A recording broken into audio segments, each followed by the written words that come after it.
age, glaciers form. So what is different about an ice age to a non-ice age? Everything's covered with a glacier. Right, but what forms the glacier? How does the glacier form? Well, the ice moves down. How does the water. ice form? From water? Not water so much as snow. Okay. Right? So that's the common misconception, is that water freezes on the ground and makes a glacier, but it's actually snow that falls. And the difference between an ice age and a non-ice age is that in an ice age, every winter it snows, but it doesn't melt off in the summer. Okay? So what that means is that year after year the snow builds up, and eventually that snow gets so heavy that it compresses the crystals at the bottom and starts to create glacier ice. So at what depth do you think that starts to happen? How deep does the snow have to get? You can say it in meters or whatever other people measure it. What's that? 100 meters. About 30 meters, about 100 feet. Okay, 30 meters, and that's when there's enough weight of the snow to change the crystals at the bottom. Okay, but of course, in the main major ice ages that happened, we had about 6 of them in the last 3 million years. On the last major one, only the peaks, only the tippy tops of the peaks would have been visible, and we would be standing here, we'd be under thousands of feet of ice. Okay, and the ice extended all the way out onto the rest of the continent. That's why even in New York City in Central Park, there's evidence of glaciation, okay, in the boulders in Central Park, okay, and Hyde Park in London, right? However, that major ice age, the last one, ended 10,000 years ago. And we know that because the first evidence of native people in the Banff area was about 10,000 years ago. And that's when the ice finally backed up enough that people could come into the valleys and look for food, okay? Now, that went fine from 10,000 years ago till now, except there was a little blip, okay? There was the mini ice age and a cooling period of the Earth's history from about the 1400s to the 1800s, okay? And during that time, that was the last time that the Athabasca Glacier advanced and grew, okay? And that's why we see markers all along the road where the glacier was, and the oldest one is on behind the cars in the parking lot, and it says 1846. Wow. Okay, so that was the farthest it advanced, and then from 1846 till now, it's been receding and moving back. So you see that this sign here says 1982. Yeah, wow. So when Peter, who you met down there, the really, really, really old guy, when he started the company, you could see the ice. The ice was right there. You could see it from the parking lot that you pulled into. Wow. Okay. And like he says, now it takes us longer and longer to get to work every day. Okay. So, what's that? This next section of the hike is the steepest and hardest part. So just take your time, there's no rush, and then we'll meet again up at the top where Prokop has his group there up on the left. And just take your time and watch your step. I always tell people in the mountains, the steeper it gets, up or down, take smaller steps. Because the more you try and reach out, the more you slip off things. So just take small steps, and we'll make it up there.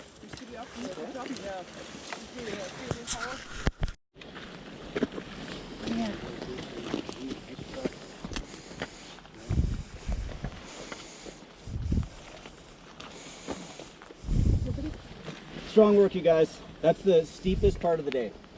Now it'll mellow out considerably. We still have a bit of an ascent on the glacier, but it's much more gentle. So, strong work. Okay, so when the glacier was advancing, now you see the marker for 1992 right there on the path. 10 years, huh? Yeah, 10 years, right? So the thing about glacial recession, and you know, I'm not going to get too political about it, but most of us here who work in the outdoor industry are pretty sure that climate change is not fake news. You're sure? What's that? You're sure? We're pretty sure. From, you know, when I moved out in '97, I never would have thought I would see the kind of change I've seen on this glacier. And I've got photos of myself on this glacier in '97 and '98, and you know, it's striking. And this is one of the most heavily studied glaciers in the world because it's so close to a highway, and scientists are lazy, no. But it's easy to get to, and they can measure it, and we know that the rate of recession in the last 25 years is faster than at any time in the Earth's history. Now, when the glacier was advancing, however, glaciers act like a bulldozer when they advance, okay? So imagine my foot is my right foot is the glacier, and as it's heading downhill, it's doing this, right? And it's moving forward, and it's pushing debris off to the left and right and in front of it, okay? And then it leaves those rocks, and as it recedes, it leaves a deep gouge, right? So we can see evidence of where the glacier was because those piles of rocks on the sides and in front of it are still evident. Does anyone see a pile of rock left by a glacier? Yes. Like these great big huge ones here, this whole ridge is one of those piles. And what's the technical geological name? Are you a geologist? Okay. Okay. He's from Denver. Wait, He knows well. But it's good to ask that question before I do a whole tour and someone comes to me and says, you totally messed that up. So, yeah, no, exactly. So those are called moraines, right? That's a French word. Lots of the mountain words are French or German. A lateral moraine is the one on the sides, and a terminal moraine is the one that is left at the very end, okay? So this lateral moraine also gives us an indicator not only that how wide the glacier was, but how thick. So the surface of the ice would have been at least as high as the top of that moraine, if not a little bit higher. So how big do you think that moraine is? How high from sort of if you walk 20 there? meters? Pardon? 20 meters? 125 meters. It's like almost 400 feet. Okay, so that's the thickness that we've lost. And then if we look across the valley at the parking lot behind all the cars, you can see a pretty big, you can see sort of piles of rock that are built up right at the tree line. That's the terminal moraine. That's as far as it got. So you went as high as the highway, across the highway. Oh, across the highway, yeah, across the parking lot, and that last pile right before the trees, that's the terminal moraine. Okay, and then if you look just right of this access road here, there's kind of a bunch of piles of rocks over there. Those are what are called recessional moraines, and what that means is that the glacier advanced for a few winters. There's a few colder and wetter winters, and it went this way for a little while and then went back and this way for a little while. So you've got those. And then as we come up here, we're going to find a few of these little piles of rock that are smaller. They're only about 2, 3, 4 feet high. We're going to cross a bunch of them, and those are annual moraines, where just for 1 year the glacier went a little bit farther, but they're much smaller. Okay. Cool, what else was I going to mention here? Yeah, and so the glacier, as I say, put the finishing touches on the mountain. So because it's limestone, the glacier was able to carve out valleys, carve out bowls, right? And really affect and transform the landscape. But there also comes a point where the glacier comes to some rock that it can't alter, okay? And we call that the bedrock. Okay, and so the bedrock is firm enough that it's not able to gouge into the bedrock as easily. And right here is some bedrock, okay? And we know this is bedrock, and we know that the glacier traveled on top of it. And what do you think, having said all that, made all these little scratches going this way? What's that? Trying to move The forward. rocks that he was moving, the glacier was moving. A lot of people think that, but it's actually my boss, Peter. Every time he does a tour, no, I'm kidding. You're right. It's the rocks. So as the glacier moves, like basically what happens is that the pressure of the glacier and the weight of it, always at the bottom of a glacier, because it's close to the earth, there's going to be a little bit of water. Even in the winter, at the very bottom where it meets the earth, there's a bit of water, and some of these rocks get caught in the glacier, and as it's sliding forward, it's making these. So in the bedrock, we can always see the direction that the glacier had moved. Okay, that's exactly right. And you can even see where the weight of the glacier was too much for the bedrock and cracked the bedrock and took a chunk even out of that. So right here, this stuff here,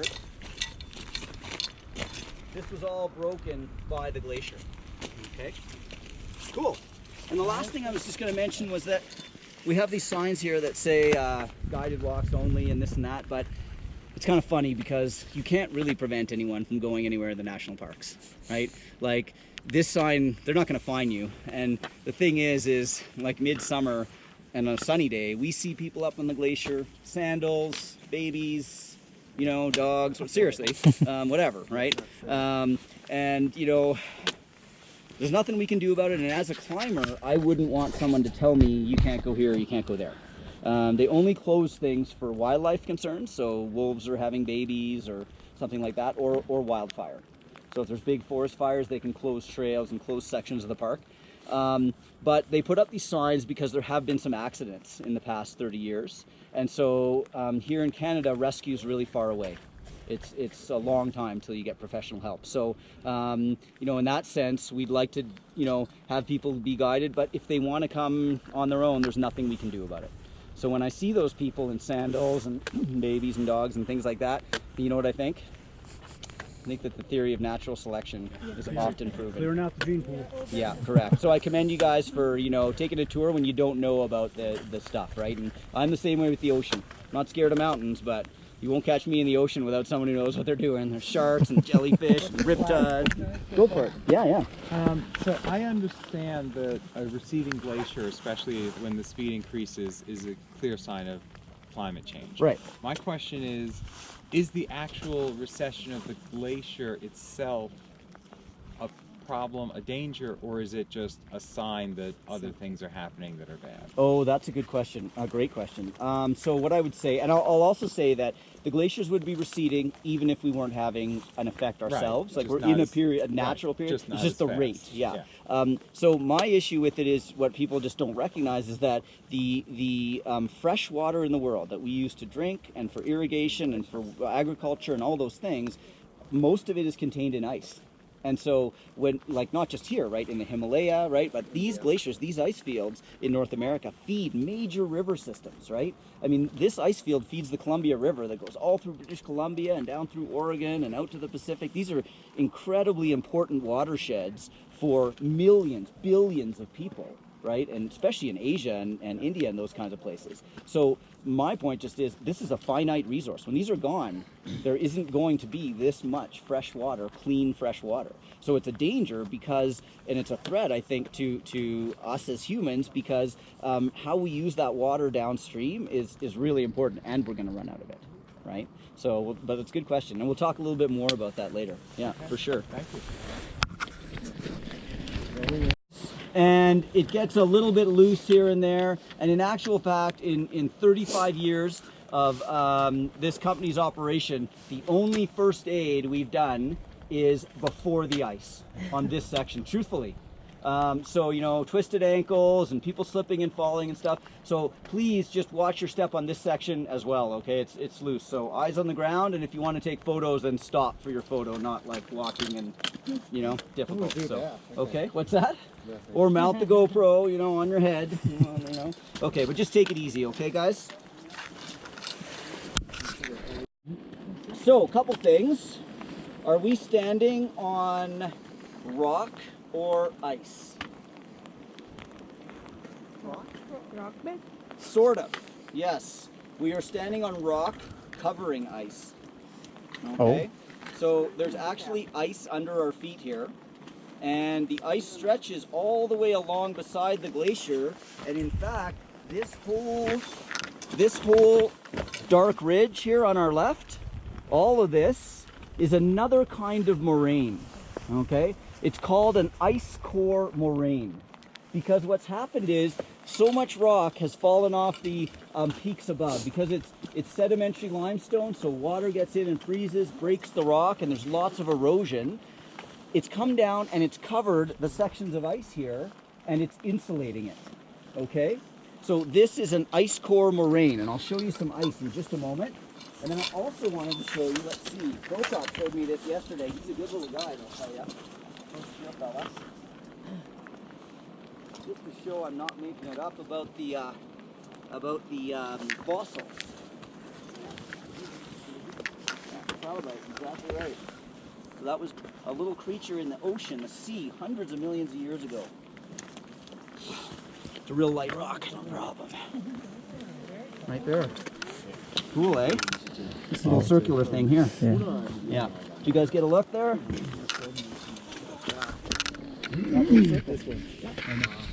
Cool, eh? Very cool. Awesome.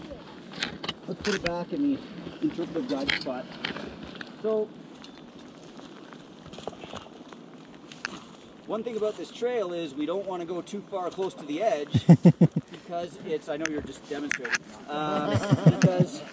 because it's eroding, because it's ice and the water's actually pulling it away, and half our trail actually fell into the water a few weeks ago. Okay, so we reroute our trail.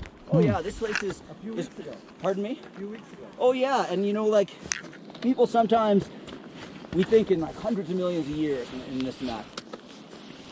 You see where the white cones are, where those people are? Yeah. Okay.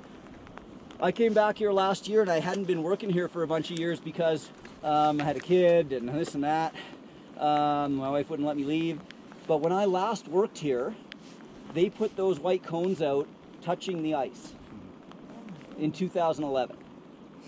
Okay? For you to touch the ice with your foot, and the cones were on the ice.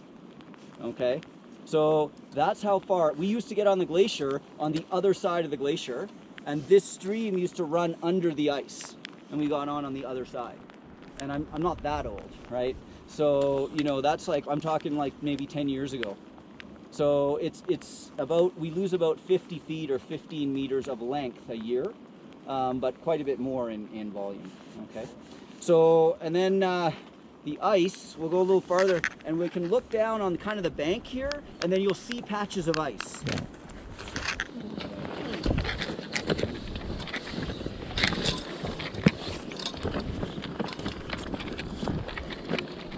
So if you look from here, because it's not, the edge isn't too overhanging, it's very loose, but that's ice right there.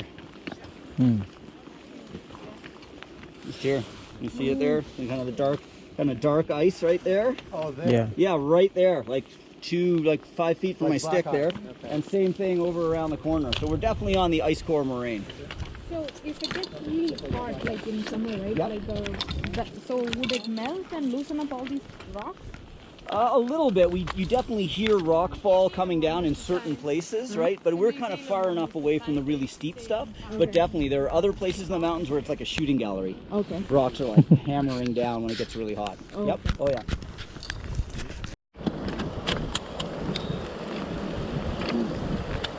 Okay.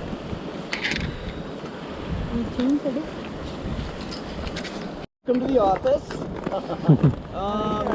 A couple of questions for you. I just wanted to point out the water here is very gray that's coming off the glacier. Why do you think that is? The sediment? Rocks and sediment in it. That's right. And so the water closest to the glacier is the most opaque, and then those particles, the rock flour, settle as the water moves downstream, and only the finest particles are suspended in the water and reflect the light, and we see the beautiful blue and green. And that's why the higher up you are, like Lake Louise, if you hike up and look at it from above, it looks really blue-green. Yes. But of course, when you go to its shores and take the water in your hands, it looks clear, right? But that's the rocks that are in the glacier that have been crushed into that fine powder. When we're walking on the ice here, I just wanted to give this tip that, same as I was saying before, small steps if it's steep, but the idea is that you don't go heel to toe. Try and just put your feet flat on the ice, and that way all the teeth bite at the same time, and whether you're going up or down. You know, the biggest hazard with these is that you trip yourself. Okay, and that's also why we recommend the gloves, is just that if you do fall and put your hand out, you don't cut your hand on the ice. Okay. Last question before we start walking up. How much ice do you think we're standing on now? Like, how thick is the ice right here? 10 meters? Yeah, probably. Yeah, good guess, by the way. I like that.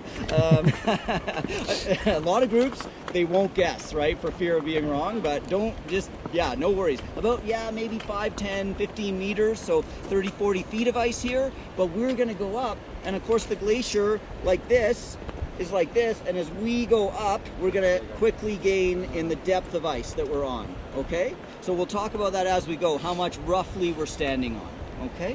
And then the last thing I was just going to mention is, a lot of people say, well, why isn't the ice more smooth? Like, why isn't it this beautiful blue smooth ice? So does anybody have any ideas about why it's so bumpy? Because the wind is blowing rocks and pebbles and things off the mountain. That's right. And what effect, and water is washing it down and erosion and stuff, but what effect are those pebbles and things having? Crystallization of things? Or Pardon me? they crystallize with crystals? Not quite.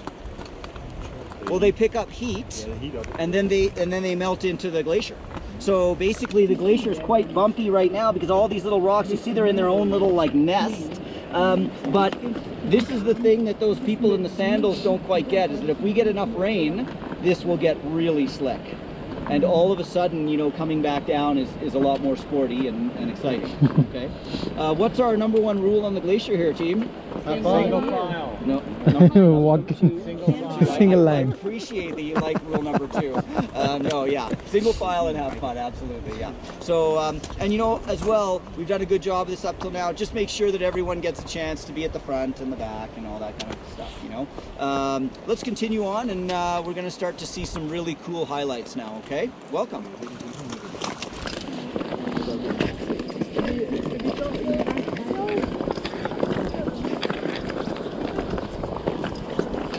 Video?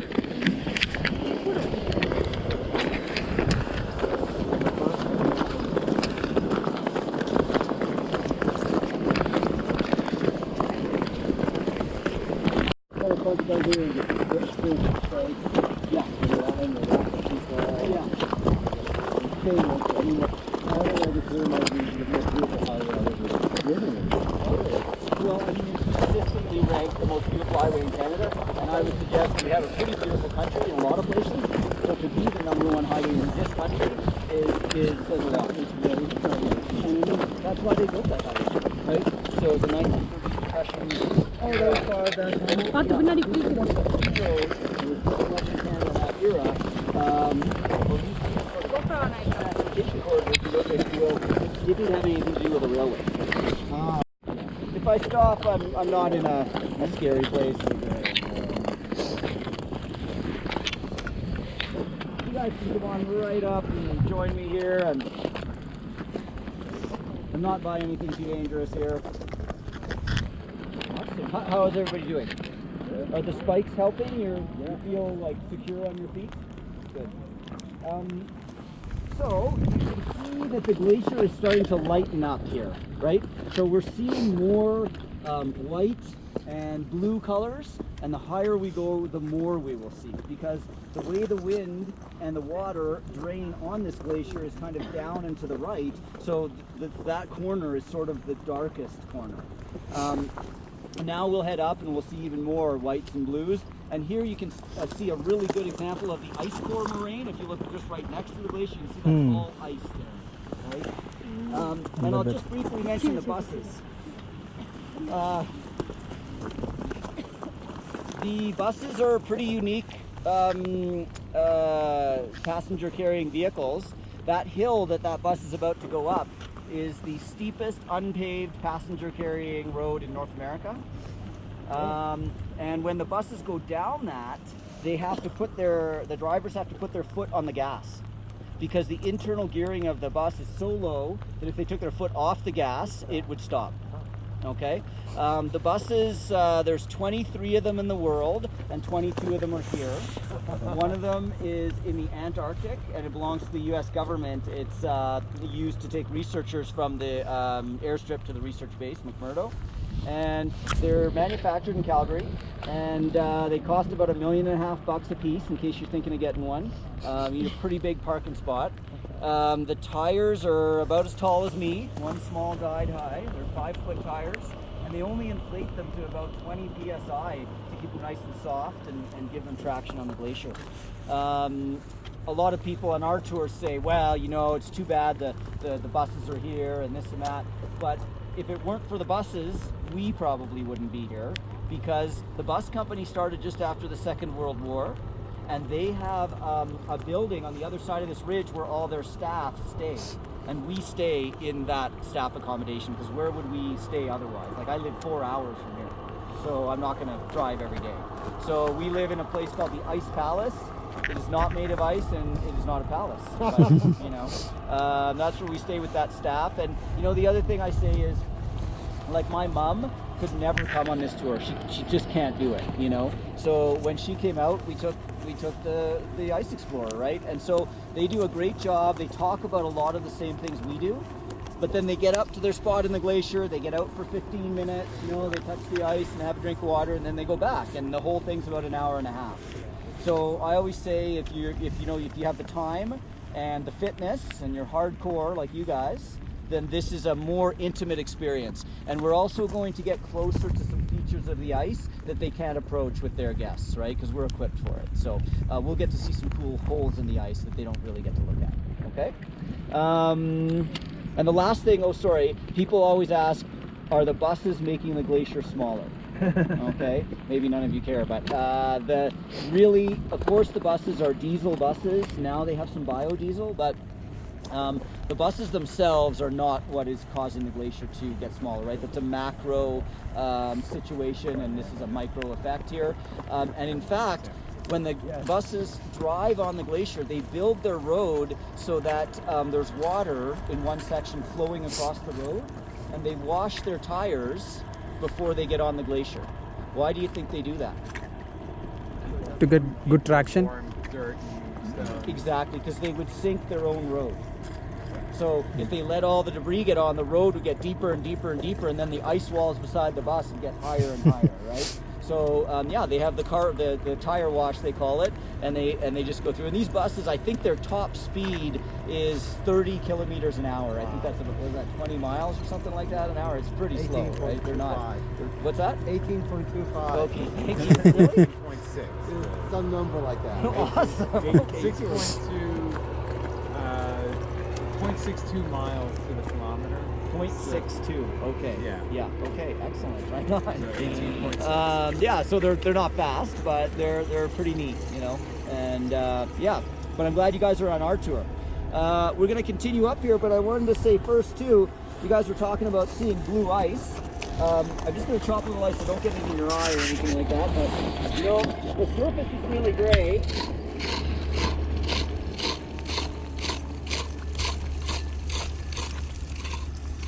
But as soon as we get below the surface, it has a much more blue tinge, right? And then if we take a chunk out from underneath here, you know, it's pretty cool to look at the ice and see that we have like little particles and little bubbles of air trapped in the ice. But of course, when you have a smaller piece of ice, it doesn't look blue because you don't have enough particles for that light to bounce back into your eye. Oh, Okay? that's what it is. It's the light bouncing off particles. That's right. And then, as I understand this phenomenon, that if there's physicians here, but that your eyes pick up blue and green in the color spectrum the easiest, and so that's what our eyes sort of recognize to be the color coming back. I see. And then the more air there is in ice or snow, the lighter it's going to look. So if you look at the edges of the streams, some of this is like frosted ice that just formed last night. Okay, so we're going to see a couple of places where there's standing water with ice on top that was from last night, right? Because it's cooling so much at night. So there you go. Don't eat this. There you go. We'll find a spot higher up where we can sample the glacier water. Okay. How much ice are we standing on now? 75 meters. Yes, roughly 75, 80 meters. Yeah, so maybe 300 feet, 3.3. 3.3 feet in a meter. Yeah, so it's 50-ish. Yeah, 265. Okay, nice, thank you. It's good to have some mathematicians in the group, that's good. Okay.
gather around here. We're on the Athabasca Glacier in this photo, this aerial photo, okay? And so the Athabasca Glacier is about 4 kilometers in length and about 1 kilometer wide, 900 meters maybe at this point. And so about 4 square kilometers, okay? The ice field is 325 square kilometers. Actually, sorry, including this. So there's enough room on the ice field to put the city of Vancouver and have room left over, okay? But the Vancouver Ice would not like that. They don't have good jackets. They don't like snow. This ice field feeds 5 glaciers, Outlet Valley glaciers, okay? So the Saskatchewan, the Athabasca, the Castleguard, Stutfield, and the Columbia are all the big ones. Also feeds the Dome Glacier. But the interesting thing about these is that they all go to different places, of course. The water flows to different places. Does anybody know where the water from the Athabasca Glacier flows? Which ocean it empties out to? Pacific? Hudson Bay side, Atlantic? Nope. No? Or Arctic? Yes. Oh, we got Yeah, there are only 3 options. It's good process of elimination. That's what I like. Exactly, right? Good. You'll get there eventually. I'm training. No. So the Arctic Ocean. So this glacier flows into the Sunwapta River and then north and eventually the Athabasca River and out to the Arctic Ocean. Okay? Now the Columbia Glacier flows into the that goes Columbia into River, Columbia River. right? Through British Columbia, Oregon, out to the Pacific. Yeah. The Saskatchewan Glacier flows out onto the prairies and eventually into, I think, the Mackenzie and then out to Hudson's Bay and over Quebec into the Atlantic. Wow. So this is the only place on Earth where water flows to 3 different oceans, okay? And it's called the hydrographic or hydrological apex of North America. And so the true apex is Mount Snowdome. So if you're on the summit of Snowdome, you good? If you're on the summit of Snowdome and poured water out, it would go to 3 oceans. Okay? Really? Yeah. Now, on the words Athabasca Glacier, where on the letters, what letter are we standing on? Does anybody know? If Probably you say R. A, you have to specify. 'cause Like there's here. like 18 A's. You're not in any of them. They're the tip. On this tip or that tip? We are on the R. Yeah. Around the area. We're barely at the R. Because this little glacier, this little white thing above, this little white one, we're at the R. The little white one above is right up there. It's that glacier. And that glacier is called the AA Glacier because it's between Mount Athabasca and Mount Andromeda. So we call it the AA Glacier. And it's what's known as a hanging glacier or a pocket glacier. And it's been orphaned. It was part of this, but now that the Athabasca has come down so much in height, it's now like its own little pocket up there, and it's not part of an ice field anymore. Okay? What year was this taken in? 1992. Okay, what's it? The glacier has receded a while. Oh, since then. definitely. And Okay. even the size of Sunwapta Lake is different and whatever, but the location of these hasn't changed, right? And they're kind of protected because they're in these bowls of rock where not a lot of sunlight hits them. So, and they're high. So they're not probably melting at quite the same rate as the Athabasca, but pretty close. Let's just move over a few feet and talk about the North Pole over there.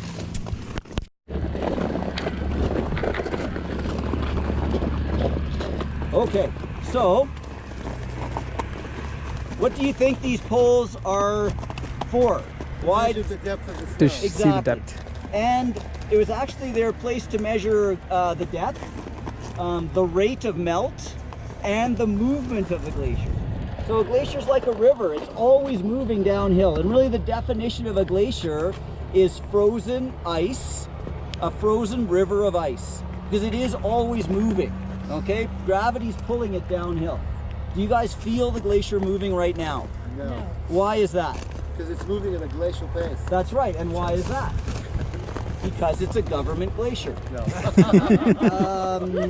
Yeah, but if you stood here for 1 calendar year and didn't move, you would move downhill from here about 100 feet or 30 meters. Really? Okay? Wow. Yeah. 1 year.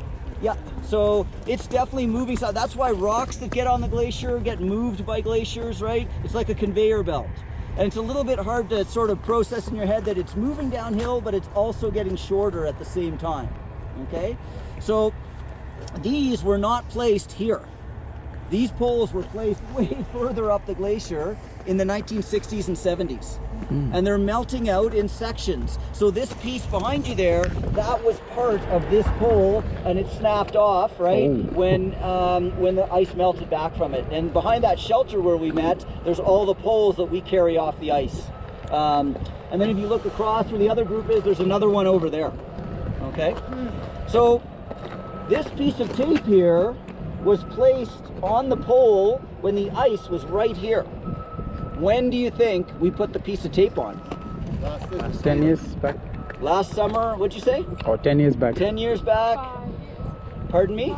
5 years ago? Any other guesses? Last season. I think it was 5. Price is Right rules here. May 31st. Oh, this year? Yeah, of this year. So this piece of tape, by the end of summer, will be well out of reach. It'll be 15, 20 feet in the air. So we'll lose a section like this.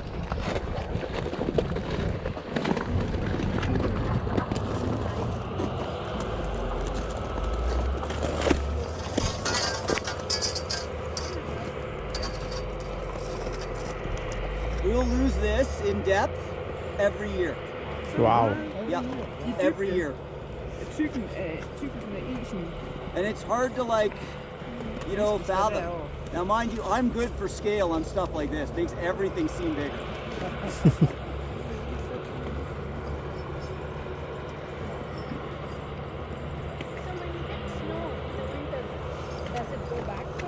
Okay, that's a good question. Yes, the snow, of course, there's a period of melting that's just snow melt. But we don't really start our tours till the snow is gone, because the snow covers up the hazards and holes. So if there's snow on a glacier, we say that the glacier is closed.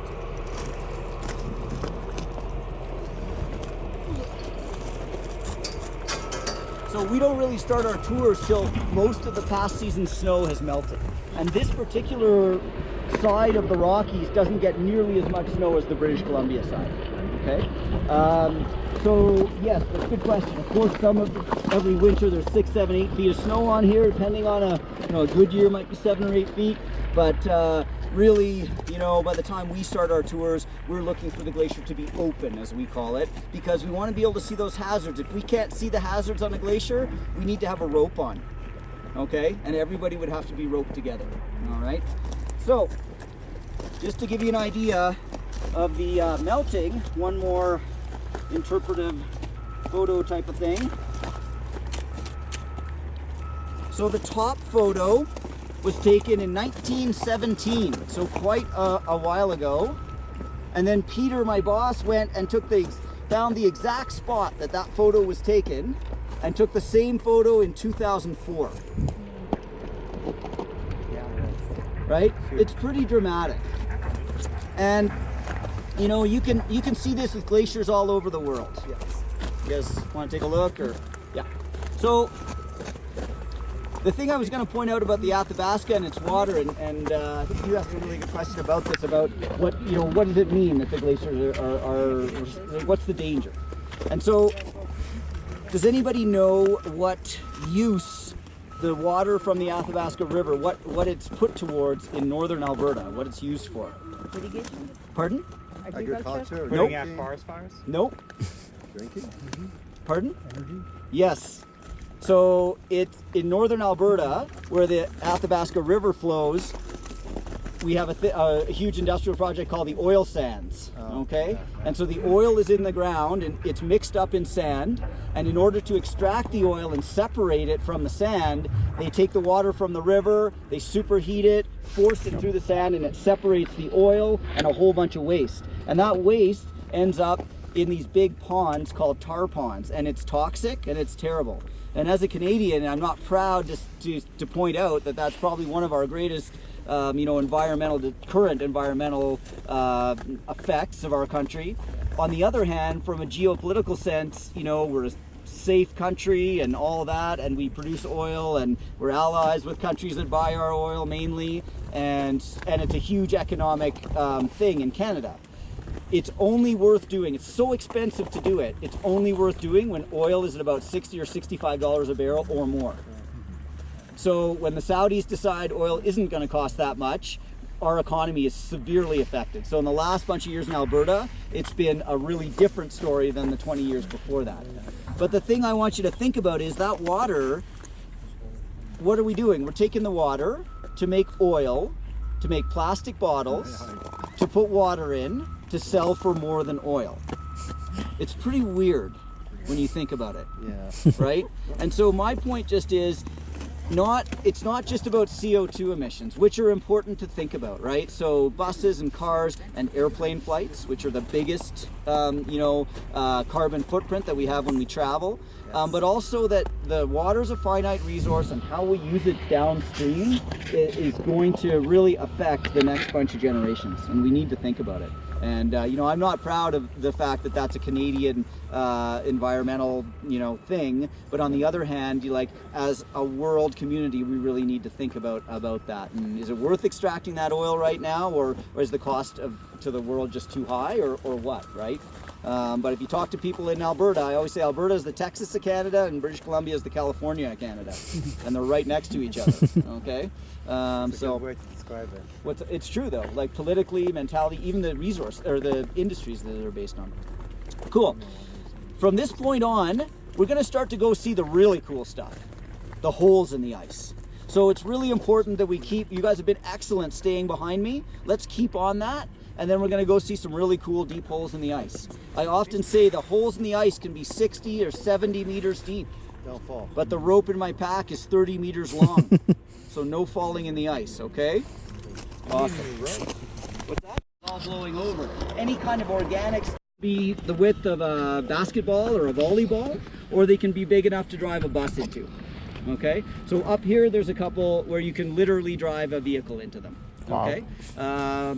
In fact, in the Second World War, they lost a Jeep on this glacier, and pieces of the Jeep, because they were testing different, they decided to use this place to test artillery and different equipment, and there's pieces of the Jeep that melt out from time and again. We have a bunch of pieces of stuff in our guide's house that's melted out of the glacier, but the reality is that if you drop something in this mill well, like your phone, you're not going to see it, okay? So if you're going to take a photo of the mill well, that's okay, but I would like you to organize your cell phone before you hang it over the edge, and don't be doing this over the edge of the mill well, and is it on panoramic, and because the way we safely look at them is I'm going to chop a little step next to the mill well. You're going to put your foot in my step, okay, and look over the edge while holding on to my wrist.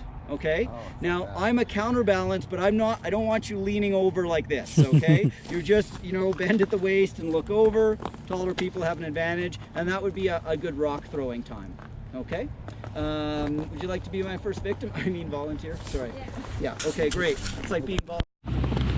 Okay. All right. Be safe.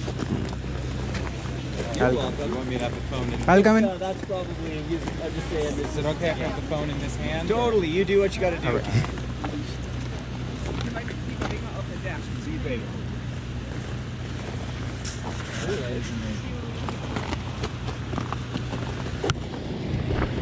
Oh, I like the duck waddle. That's you on two hands. Okay, all right. Oh, copy. Understood. Yeah. Now you got.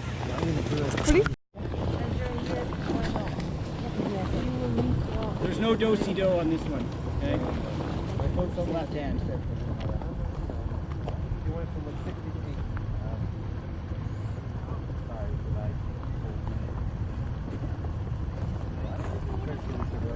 Oh, good question. So a lot of the water that's melting on a glacier is melting under the glacier, right? It's not melting on top. So it all joins in a river system underneath and then comes out the toe or out on the sides. Next. There you go. Okay, so foot in the notch, please. Yep. Oh. That's it. Nice. What the jumping on another. I just wanted to ask.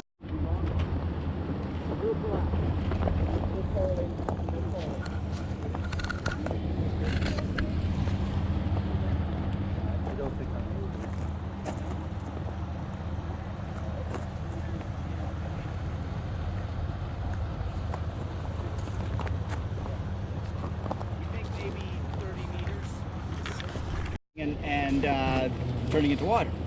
So what's happening here is as the ice is produced and it goes over the edge of the ice field, you see that there are steps of ice. Why do you think there are steps of ice? What's under that ice? Cliffs. Right? So the ice is flowing like a river. So if you have a waterfall, it's because water is going over a cliff, right? So same idea. The ice goes over the cliff, and as gravity takes its toll on the big thick ice, it starts to get pulled apart and bends over the cliff. Does everybody see that? Yeah. And then that forms crevasses. Okay? So crevasses are really the ice being stretched and pulled apart on the surface. Okay? Unfortunately, the crevasses up there are not filled with tasty nougat. Okay. Once the glacier comes back down to a flat area, the ice keeps moving down, and these crevasses are called transverse crevasses, the ones that go across the glacier. Yeah. And if they run along the glacier, they're called longitudinal crevasses. As it moves onto a flat area, the crevasses close up. Okay? Some of the scientists think that some of the lines that we see across the glacier are crevasses that have closed. Okay? It takes about 200 years for the ice to move from the ice field to the toe. 150 to 200 years. Okay? The ice that's formed up there. So the water we're drinking is sort of in that 100, 150 year old range. It's a great vintage. Some glaciers at the toe, now we're going to imagine, Dankeschön, thank you, the glaciers are going this way. At the toe, because there's friction on the sides and the bottom, and the middle is moving faster, a lot of times glaciers at their toe will have a different kind of crevasse called splayed crevasses. Okay? And those splayed crevasses are the ones where a couple of people in the 1990s died on this glacier. Okay? But now there's no more splayed crevasses because the glacier isn't really thick enough there. Okay? Most people like this demonstration because, of course, we eat the demonstration at the conclusion. Are they allowed to have some? Yeah. Okay, all right. That would be, a difficult next hour, I suppose, for us, but that's good. Thank you. Yeah, you'll begrudgingly accept my chocolate. That's good. Here you go. So I got asked something about. I got asked about going up on the ice field, and people do go up on the ice field because the second highest mountain in the Canadian Rockies is Mount Columbia. So people go up to climb it, and you can actually ski right off it. So people ski up like with special skis to go uphill. You have these things called skins. This is what I do half my winter. I know these guys are like, what? But yeah, it's definitely a thing. So it's called ski touring, and you have this special fuzzy stuff on your skins, or on your skis, and you take it off when you get to the top, click your heels down, and ski back down. Okay? I understand. I mean, in snow I can visualize, but I thought the whole ice field would be icy. Can you ski Not in winter. Not in winter. Oh, because there will be fresh snow. Yeah. Oh, but how will they navigate all these things? Carefully.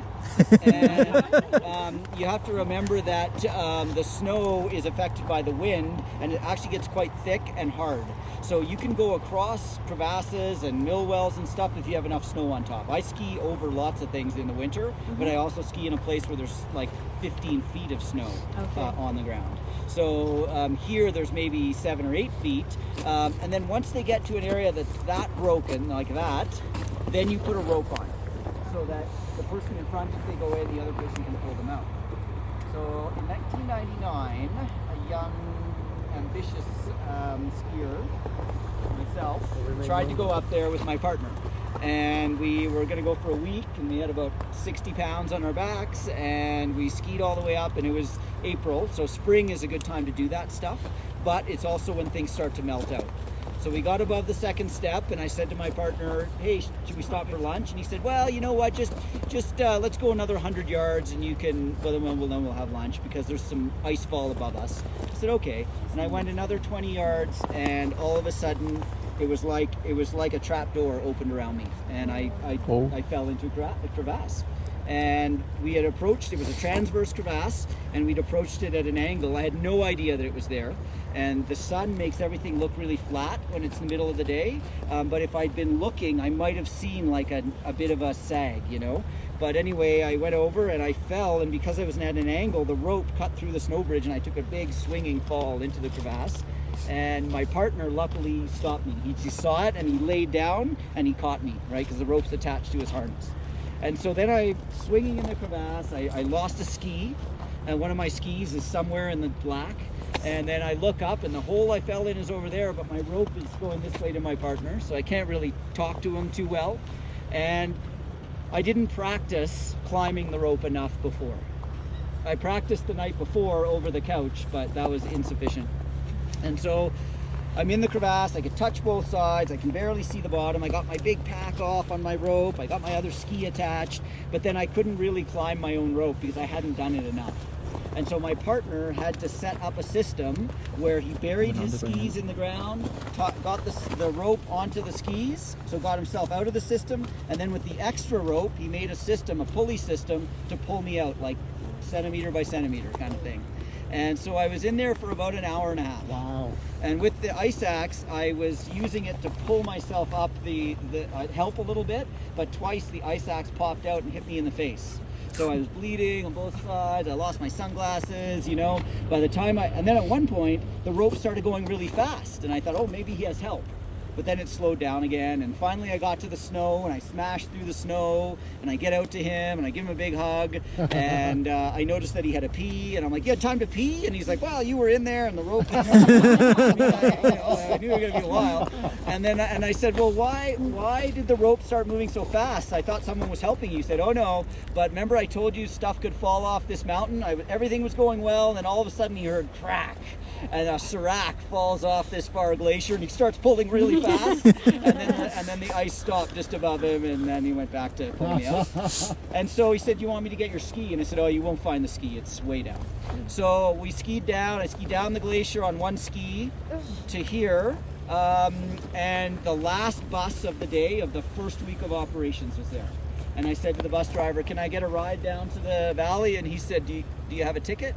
And I said, no, I don't have a ticket. He said, well, you buy the tickets down in that green house there. Your face all full of blood and everything? Oh, yeah. And I'm like, I want to ski. And so then this Japanese tour guide comes over. He's got his whole Japanese group there. He's like, you just fell in the ice? I'm like, yeah. And he says, okay,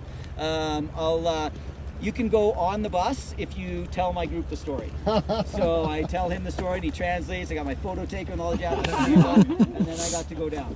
And this is a 100% true story. And you know, while I was in there, I promised to be a better person if I ever got out and everything like that. And then about 15 years later, I'm working for this company and I tell one of my colleagues the story and he says, what color is the ski? And I said, well, the ski was red. I said, what kind of ski? I said it was a K2 X15. He says, I think I know where it is. Because the glacier brought it down over 15 years and pushed it out to the side of the glacier. And on one of the long walks that we do, he went and got it for me. And it was snapped in half, and it's full of water. It weighs like, 10 kilos now. And I have it in Revelstoke at home.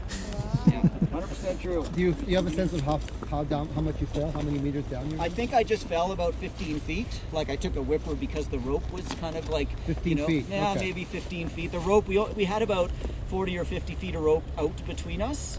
50, 60 maybe. So I fell about 15, 20 feet. And then, but I think the crevasse went quite a bit deeper. Yeah. And the thing about crevasses is the way they form, they're like this. So if you fall without a rope, you're wedged. And if you don't have a rope on and you're in the bottom of a true crevasse, you got about 20 or 30 minutes before you freeze and or suffocate, because it's squeezing you as you slide deeper and deeper into it. So it's a terrible way to die. So yeah, I'm super careful with glaciers, but I also went out and did a lot more practicing, and it inspired me to take more courses. So then I started taking first aid courses and became a ski patroller and learned a lot more about ropes, and now I feel much better about being in the front. And also what I wasn't doing, which I should have been doing, we carry these long things called probes. They fold out like a tent pole. I should have been probing to find out if there's air all of a sudden, then you know, right? And I should have been probing, but hindsight's 20/20. And live to tell about it. What's that? And live to tell about it. Totally. Can you do me a favor and just take the radio out of my pack for a moment? It's in the top in the zippered part of the pack. I just have to change the channel. That's not our channel. It's a bunch of random bus drivers. Yeah. I can...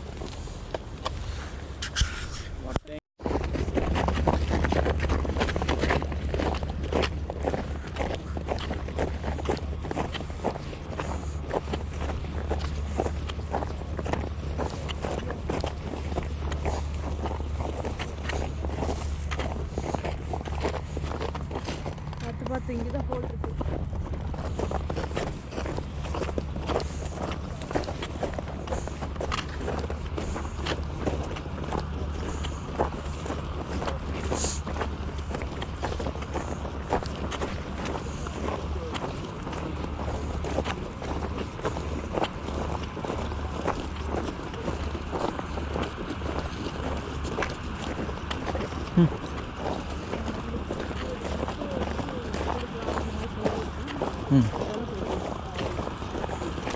எல்லாரும் நல்லா கொடுக்குறாங்க.